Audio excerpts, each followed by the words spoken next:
Hi everyone, my name is Tiffany. Welcome back, or welcome if you've never been here before. Today, I would like to share a bookish gift that I have received this year, in this season of gift giving, if you will.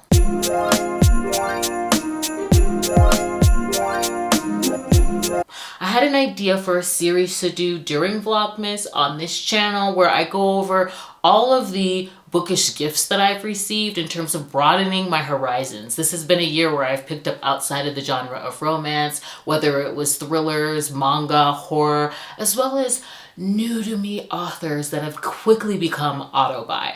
And so I only think that it's appropriate for me to start with Tal Bauer himself. He is an romance writer, and I am completely ensnared by his prose. Obsessed. Today I want to go over all of the books that I picked up by him this year and share the books that I hope to get into. So let's start.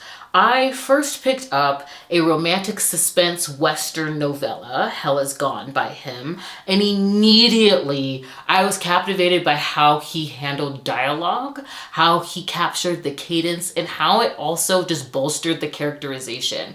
In fact, I do want to share a quote once I go over the premise of this book, because this is romantic suspense, so we're following Everett, who is a detective. He's also a war vet, and he's young, okay? He's getting brought into what they call the Crazies, which is like this small Montana town up in the mountains, really inhabited by ranchers. And what calls him in is 2 missing cowboys, 1 hanged, and a whole lot of missing cattle. And when he arrives, he is led to Lawrence, who was the last person to see the victim that they found dead. And it is their romance as Everett is reluctantly being led by Lawrence through the Crazies. He knows the region, he knows the terrain, and he knows the major players.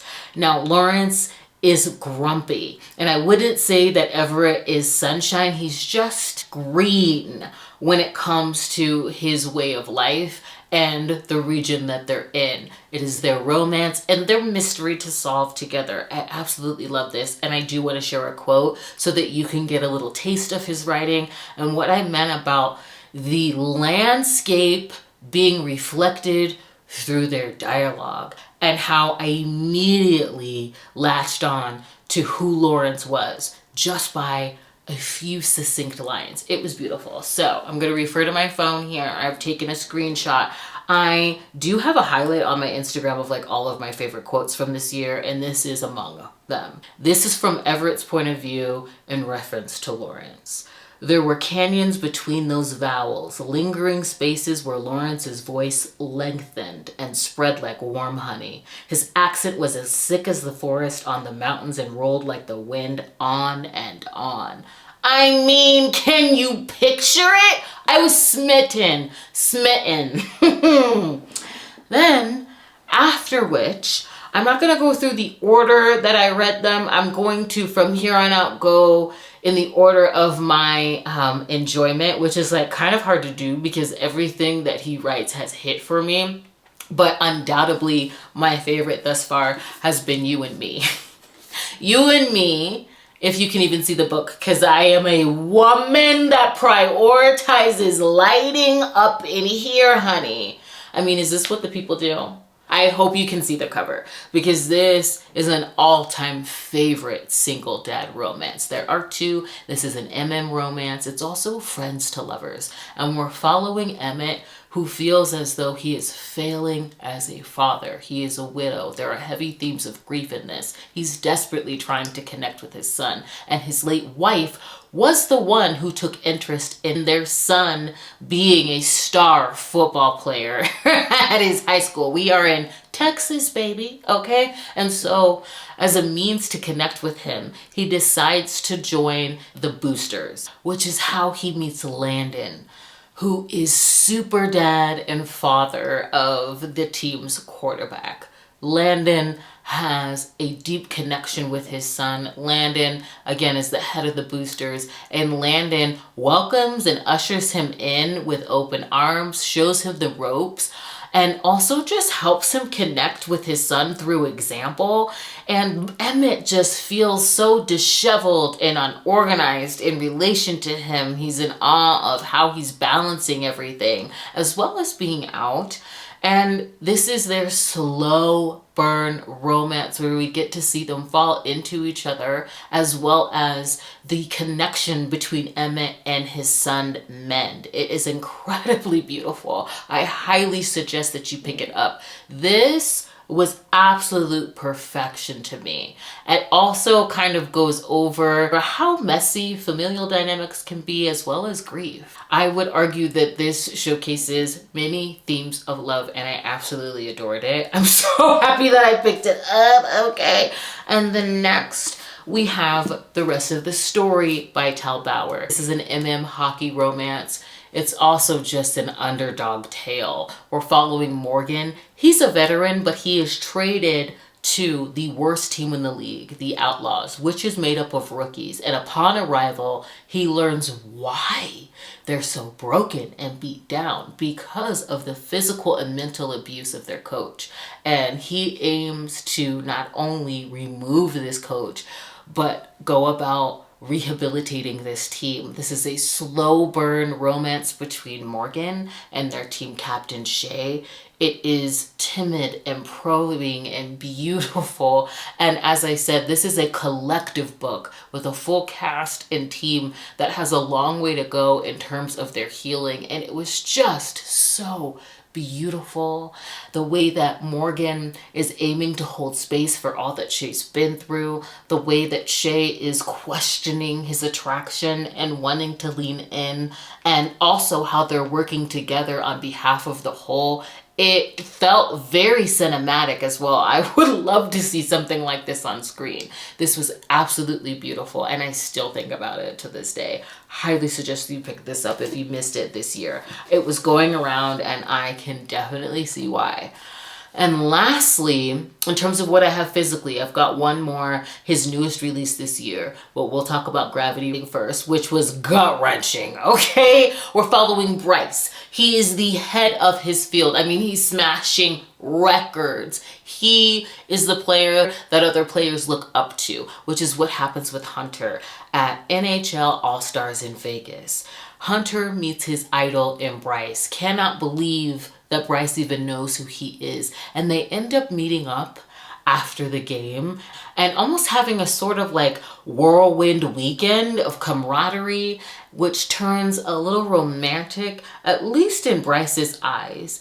And he's rejected by Hunter, believes that he may have read the situation the wrong way, which completely trips up Bryce's game.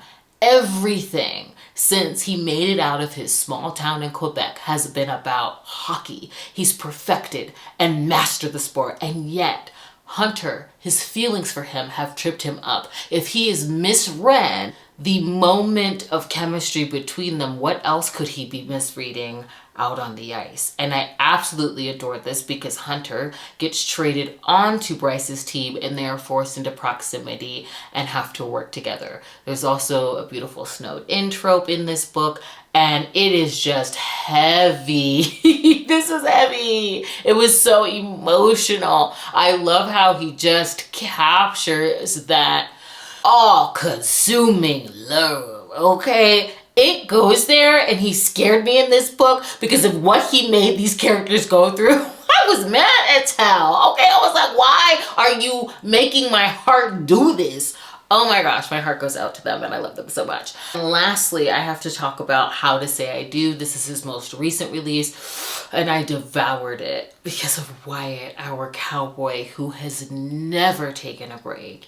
He has been manning the legacy of his father through his ranch and taking care of his younger brother ever since their great loss. He is taking a trip to Cancun to celebrate his younger brother's marriage, and on his way there, he meets Noelle, who was jilted at the altar. He's from New York. He is an elite publicist, and it is their romance. It is Wyatt ushering Noelle in, inviting him onto all of the activities that they're doing as a family, and them slowly falling for each other. And what got me with this book was Wyatt. He is so caring. He's this walking tribute to his father. The way that this man was so incredibly selfless, and also to the point where he's out, he's experimented, but he's always just been the type of man to roll up his sleeves and suit up and show up for everyone else around him. So on this trip, when his younger brother sees Noelle tagging along, he's very excited because it's finally something for Wyatt. And yet they're separated for romance reasons, and I did like how this is giving travel vibes, but we also continue on with them after and see how all of the practical reasons don't count for why they can't be together. This was incredibly beautiful. I loved the expression of Wyatt's love for his father and all of the dreams that his father fed into him being manifested through how he cares for other people. It was so beautiful. Absolutely stand out. And since then, I've been planning an attack on his backlist. I definitely want to get into his Executive Office series. I hear that's romantic suspense. I've seen them on Hoopla, and I believe this is President and His Bodyguard, or President and Vice President. There might be some espionage going on, some CIA dealings. I cannot wait for that. I also want to get into his football romances. I believe that there's a duet. And really just systematically attack the backlist. I'm so obsessed with Tal Bauer. I am so happy that I found him this year. Definitely a bookish gift. And I guess that's all for now. I want to thank you for joining me. Please consider subscribing and sticking around. I do have a series of these videos planned, and I will have them sprinkled throughout this month. And I will see you in the next one, possibly in the same sweatshirt. Happy reading. Bye.